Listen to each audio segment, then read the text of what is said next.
எல்லோருக்கும் praise the Lord. இந்த வீடியோவில் நம்ம எதை பற்றி பார்க்க போகிறோம் அப்படின்னா, ஜெபிக்கிறவர்களுக்கு ஏற்படும் பாவ சோதனை மேற்கொள்வது எப்படி அப்படின்றத நம்ம இப்போ பார்க்கலாம். ஒரே ஒரு வசனத்தை மட்டும் வாசிக்கிறேன். 1 யோவான் 2ஆம் அதிகாரம் 16ஆம் வசனம். ஏனெனில் மாம்சத்தின் இச்சையும் கண்களின் இச்சையும் ஜீவனத்தின் பெருமையும் ஆகிய உலகத்தில் உள்ளவைகள் எல்லாம் பிதாவினால் உண்டானவைகள் அல்ல, அவைகள் உலகத்தினால் உண்டானவைகள் அப்படின்னு சொல்லி நம்ம வாசிச்சோம். இந்த இடத்துல 3 விதமான பாவங்கள் சொல்லப்பட்டிருக்கு. முதல் பாவம் அப்படின்னு நம்ம பார்த்தோம் அப்படின்னா மாம்ச இச்சை. 2வது பாவம் நம்ம பார்த்தோம் அப்படின்னா கண்களின் இச்சை. 3வது பாவம் நம்ம பார்த்தோம் அப்படின்னா ஜீவனத்தின் பெருமை. இந்த 3 விதமான பாவத்தை பற்றி இந்த பகுதியில் நம்ம இப்போ வாசித்தோம். இந்த 3 விதமான பாவத்தை வேதாகமத்தில் யாரெல்லாம் செஞ்சாங்க அப்படின்றத நம்ம பார்க்கலாம். யார் செஞ்சாங்க அப்படின்னா, இந்த முதல் பாவம் அப்படின்னு நம்ம பார்த்தோம் அப்படின்னா ஏசா யாக்கோபு எடுத்துக்கோங்களாம். ஏசா யாக்கோபு நம்ம எடுத்துக்கிட்டோம் அப்படின்னா, ஏசா வேட்டையாடிட்டு ரொம்ப பசியோடு வருவார். தன்னுடைய சகோதரன்ட்ட யாக்கோபுட்ட போய் கேட்பாரு, யாக்கோபு எனக்கு ரொம்ப பசிக்குது, யாக்கோபு எனக்கு சாப்பிட்றதுக்கு ஏதாவது கொடு அப்படின்னு கேட்பாரு ஏசா. அப்போ யாக்கோபு என்ன சொல்லுவாருன்னா, நான் உனக்கு பசிக்கு கூழ் தரேன், என்கிட்ட கூழ் இருக்குது, நான் உனக்கு கூழ் தரேன், ஆனால் உன்னுடைய சேஷ்டபுத்திர பாகத்தை எனக்கு கொடுக்கணும் அப்படின்னு சொல்லி யாக்கோபு கேட்பாரு. ஏசா என்ன பண்ணுவார் அப்படின்னா, பசி அவரால் தாங்க முடியாது. அந்த பசியினுடைய கொடுமையினால் அவர் என்ன பண்ணுவார் அப்படின்னா, சேஷ்டபுத்திர பாகத்தை ஏசா யாக்கோபுட்ட விட்டு போட்டுருவார். ஸோ இந்த விஷயத்துலேருந்து நம்ம என்ன கற்றுக்கொள்கிறோம் அப்படின்னு பார்த்தோம்னா, அந்த பசியின் இச்சை, அதாவது இந்த மாம்ச இச்சை ஏசா கிட்ட இருந்ததை நம்ம பார்க்க முடியுது.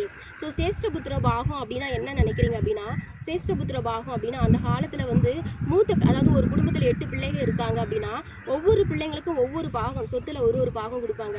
ஆனால் மூத்த பிள்ளைங்களுக்கு மட்டும் விசேஷத்தமாக 2 பாகம் கொடுப்பாங்க. அது ஒரு ஆசீர்வாதமான ஒரு சொத்து. அதை ஒரு பசிக்காக, மாம்ச இச்சைக்காக ஏசா என்ன பண்ணியிருப்பாருன்னா, யாக்கோப்ட அந்த சேஷ்டபுத்திர பாகத்தை விட்டு போட்டிருப்பாரு.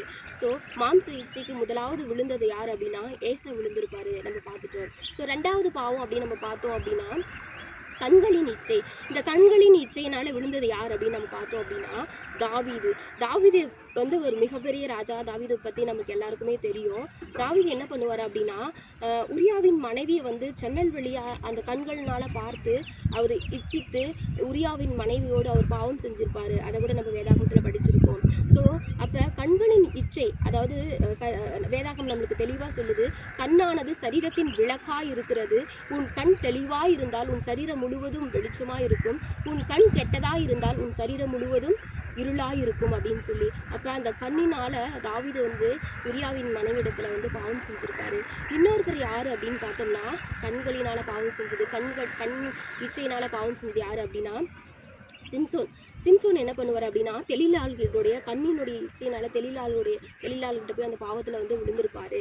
ஸோ 3வது பாவம் அப்படின்னு நம்ம பார்த்தோம் அப்படின்னா ஜீவனத்தின் பெருமை. இந்த ஜீவனத்தின் பெருமை அப்படின்ற பாவத்தில் விழுந்தது யார் அப்படின்னு நம்ம பார்த்தோம் அப்படின்னா நேபுகாத்நேச்சாரை பற்றி நம்மளுக்கு எல்லாருக்குமே தெரியும். அவர் ஒரு மிகப்பெரிய ராஜா. அவர் தன்னுடைய, அதாவது தன்னை குறித்து நான் ஒரு மிகப்பெரிய ராஜா, என்னுடைய அரண்மனை எவ்வளோ பெரிய அரண்மனை, என்னுடைய சொத்து எவ்வளோ சொத்து வச்சிருக்கேன் நான் அப்படின்னு சொல்லி தன்னைத்தானே அவர் என்ன பண்ணிப்பார் அப்படின்னா பாராட்டிக்குவார். தனக்குள்ளே இருக்கிறது எல்லாத்தையும் பார்த்து அவர் பாராட்டிப்பார். ஸோ அது ஒரு ஜீவனத்தின் பெருமை. அதனால அவர் தள்ளப்பட்டார். ஸோ ஜீவனத்தின் பெருமையினால நேபுகாத்நேச்சர் இந்த பாவத்தில் விழுந்திருப்பார். 2வது ஜீவனத்தின் பெருமையினால யார் விழுந்திருப்பா அப்படின்னா லூசிபர் பற்றி நம்மளுக்கு எல்லாருக்குமே தெரியும். அவர் ஒரு தூதன், ஒரு மிகப்பெரிய தூதன். அவர் பரலோகத்தில் அவர் இருக்க வேண்டிய ஸ்தானத்தை அந்த லூசிபர் மறந்துட்டார். ஸோ அவர் இருந்த ஸ்தானம் என்ன அப்படின்னா, கர்த்தரை ஒவ்வொரு நாளும் துதிக்கணும், ஒவ்வொரு நாளும் ஆராதிக்கணும், கர்த்தரை கனப்படுத்தணும். இந்த காரியத்தை அவர் தன்னுடைய ஸ்தானத்தை அவர் உணராமல் தேவனுக்கு ஈக்குவலாக அந்த லூசிபர் தன்னை உயர்த்திப்பார். நான் தேவனை மாறிட்டா எப்படி இருக்கும் அப்படின்னு சொல்லி தன்னைத்தானே ஒரு உயர்த்துதல், ஒரு பெருமை அவருக்குள்ளே காணப்பட்டது. ஸோ அதை தான் நம்ம வேதாகமத்தில் படிக்கிறோம், தள்ளப்பட்ட லூசிபர் அப்படின்னு சொல்லி. ஸோ இப்படி ஜீவனத்தின் பெருமை லூசிபருக்குள்ளும் காணப்பட்டது. ஸோ இந்த 3 விதமான பாவத்தை குறித்து நம்ம வேதாகமத்தில் தெளிவாக யாரெல்லாம் விழுந்தாங்கன்றதை நம்ம பார்த்தோம் இல்லையா? ஆனால் அதே மாதிரி ஒரு இன்ட்ரெஸ்டிங்கான விஷயத்தையும் நம்ம பார்க்கணும் இல்லைங்களா?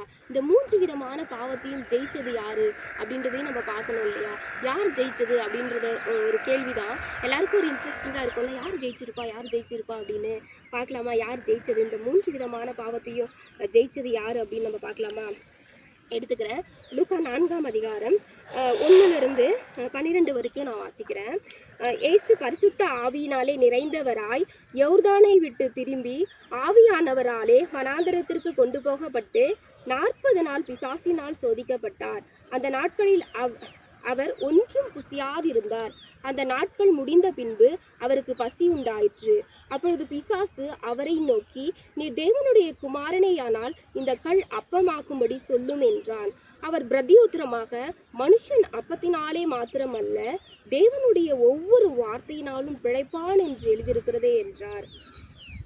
அதாவது இந்த 1ஆம் அதிகாரத்திலிருந்து 4ஆம் வசனம் வரையும் நம்ம பார்த்தோம் அப்படின்னா, ஆண்டவராகிய இயேசு கிறிஸ்து வந்து முதலாவது பாவம் வந்து மாம்ச இச்சை. இந்த மாம்ச இச்சையை வந்து ஜெயிக்கிறாரு. ஆண்டவர் வந்து 40 நாள் வந்து ஃபாஸ்டிங் இருக்கிறாரு. அவருக்கு ரொம்ப பசி உண்டாயிருக்கு. அப்போ பிசாசானவன் வந்து ஆண்டவரை சோதிக்கிறாரு.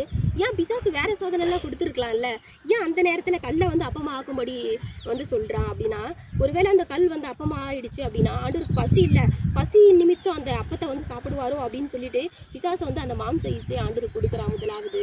ஆனால் ஆண்டவர் வந்து அந்த வார்த்தையினால மேற்கொள்றாரு. பார்க்குற 4ஆம் வசனத்தில் நான் மறுபடியும் படிக்கிறேன்.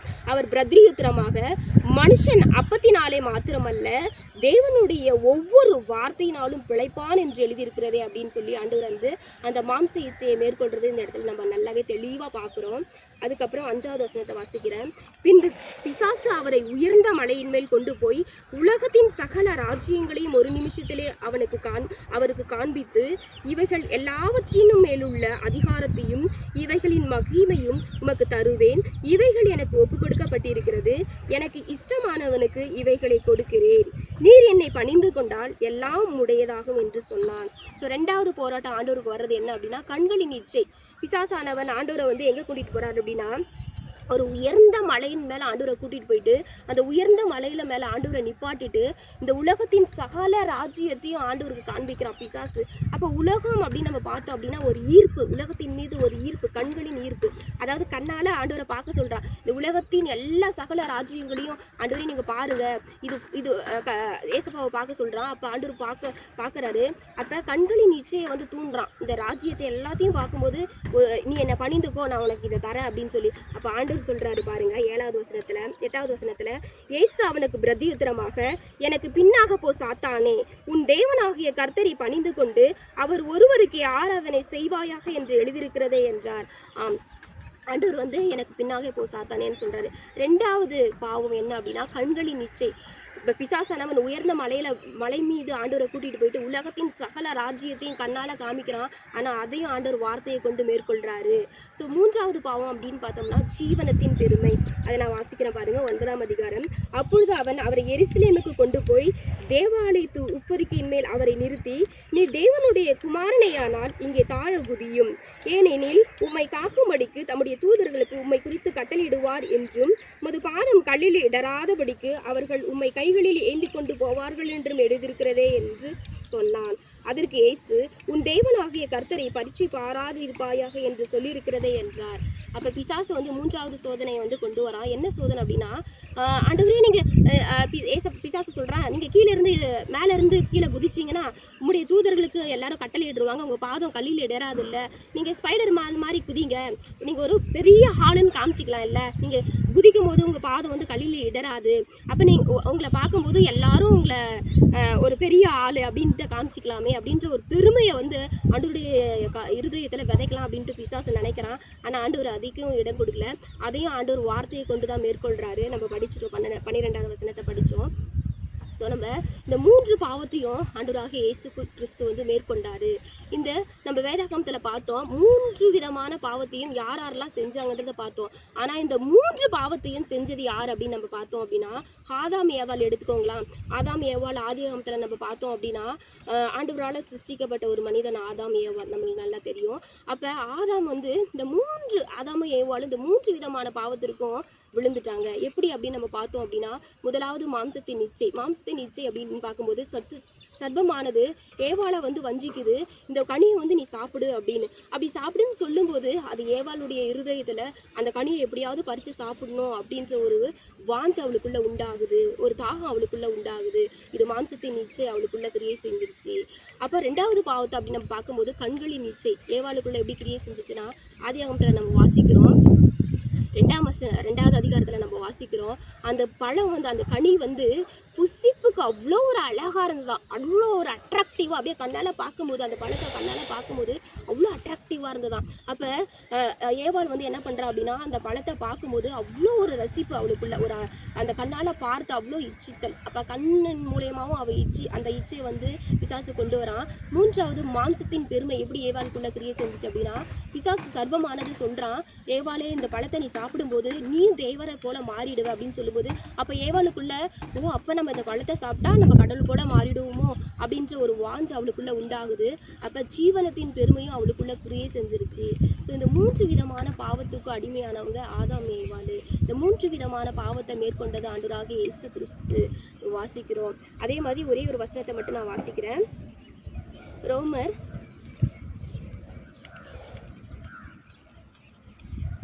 ஒரே ஒரு வசனத்தை மட்டும் வாசிக்கலாம். ரோமர் 5ஆம் அதிகாரம் 19ஆம் வசனம். அன்றியும் ஒரே மனுஷனுடைய கீழ்ப்படியாமையினாலே அநேகர் பாவிகளாக்கப்பட்டது போல ஒருவருடைய கீழ்ப்படிதலினாலே அநேகர் நீதிமான்களாக்கப்படுவார்கள். பாத்தீங்களா, இந்த வசனம் சொல்லுது, தெளிவா சொல்லுது. ஆதாம் ஏவாளுடைய கீழ்ப்படிதலினால நம்ம எல்லாருமே பாவிகளா மாறிட்டோம். ஆனா ஆண்டவருடைய கீழ்ப்படிதலினால நம்ம எல்லாரும் நீதிமான்களாக்கப்பட்டிருக்கோம். ஸோ இந்த 3 விதமான பாவத்திற்கும் அடிமையாக்கப்பட்டவங்க தான் ஆதாம் ஏவாள். ஆனா இந்த 3 விதமான பாவத்தையும் ஜெயிச்சது நம்ம ஆண்டவராகிய இயேசு கிறிஸ்து. இந்த நாளில் கற்றுக்கொண்ட சத்தியங்களுக்காக ஆண்டவருக்கு நம்ம நன்றி சொல்லலாம். இந்த 3 விதமான பாவத்தை நம்ம எப்படி மேற்கொள்ளலாம் அப்படின்னா, ஆண்டவராகிய இயேசு கிறிஸ்து வந்து வார்த்தையை தேவனுடைய வார்த்தையை கொண்டு மேற்கொண்டாரு. நம்மளும் ஆண்டவராகிய இயேசு கிறிஸ்துவின் வார்த்தையை இந்த வசனத்தை வச்சு நம்ம பிசாசை வந்து நம்ம இந்த 3 விதமான பாவத்தையும் ஜெபிக்கிறவர்களாகிய நம்ம வந்து இந்த 3 விதமான பாவத்தையும் வார்த்தையை கொண்டு நம்ம மேற்கொள்ளணும். இந்த வீடியோ பார்த்ததுக்காக நான் நன்றி சொல்றேன். ஆண்டவருக்கு நன்றி சொல்றேன், உங்களுக்கும் நன்றி சொல்றேன். நம்ம ஜெபிக்கலாம். எங்களை கிருபையாய் நேசிக்கிறதான எங்கள் அன்பின் தகப்பனே, ஏசப்பா கற்றுக்கொண்ட ஒவ்வொரு சத்தியங்களுக்காக உமக்கு நாங்கள் நன்றி படைக்கிறோம் தகப்பனே. ஏசப்பா என்னுடைய ஆவி, ஆத்துமா, சரீரம் எல்லாவற்றையும் உடைய கரத்துல ஒப்பு கொடுத்து நாங்கள் ஜெபிக்கிறோம் தகப்பனே. நாங்களும் தகப்பனே இப்படிப்பட்ட அப்பா மாம்ச இச்சை, கண்களின் இச்சை, ஜீவனத்தின் பெருமை இப்படிப்பட்ட பாவங்களில் விழுந்து விடாதபடி என் தேவன் தாமே அப்பா நீர் அப்பா வார்த்தையை கொண்டு அப்பா இப்படிப்பட்ட இச்சைகளை மேற்கொண்டது போல நாங்களும் தகப்பனே உடைய வார்த்தையை கொண்டு மேற்கொள்வதற்கு எங்களுக்கு அப்பா நீங்க பலனை தர வேண்டுமாய் கூட நாங்கள் ஜெபிக்கிறோம் தகப்பனே. அப்படியாய் நீர் ஜெபத்தை கேட்டு பதில் தரப்போகிற கிருபைக்காக நன்றி செலுத்துகிறோம். இயேசுவின் மூலம் ஜெபிக்கிறோம் நல்ல பிதாவே, ஆமென்.